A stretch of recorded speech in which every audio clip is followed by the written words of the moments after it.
Before putting makeup on the dead, the mortician would always cut open their clothes. This time, the deceased was a beautiful woman in an expensive red nightgown. Just as the mortician was about to cut the strap, the corpse opened its eyes. Strangely, he wasn't scared at all. Instead, he calmly told the woman, "This is a funeral home. You're dead." At that moment, the woman remembered. She had indeed crashed into a truck carrying steel pipes, but she could breathe and talk. How could she possibly be dead? You were pronounced dead 8 hours ago.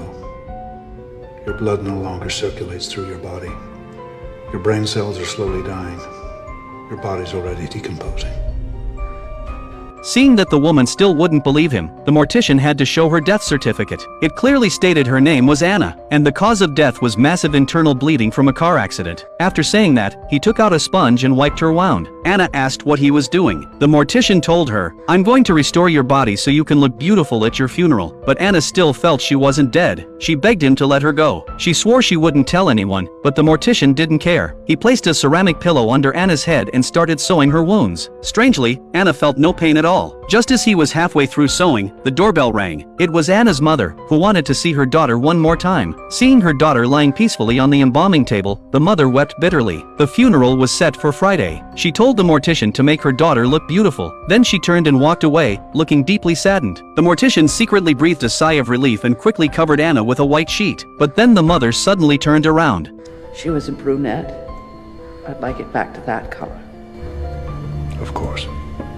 At night, Anna slowly regained consciousness and sat up from the table. She urgently felt for her pulse, but no matter how hard she tried, she couldn't feel a beat. Desperate, she knocked her hand against the table, but that only scared her more. She couldn't feel any pain. She got off the table, picked up the wall phone, but there was no signal. With no choice, she went to the door and screamed for help. Just then, she heard a car outside. It was her boyfriend Paul, who couldn't bear to let her go and wanted to see her one last time. But the mortician blocked him at the door, making every excuse not to let him in. Anna vaguely heard her boyfriend's voice, but no matter how loudly she screamed, Paul couldn't hear her. In the end, because he wasn't a family member, the mortician coldly turned him away. Paul sadly drove off. Anna demanded to know why the mortician wouldn't let Paul see her, but the mortician said, They just see you as a dead body on a slab. Only I can see you as you really are. Seeing all the mortician's strange behavior, Anna became even more convinced she wasn't dead. She thought he must be crazy. She desperately ran to the door, but it was locked.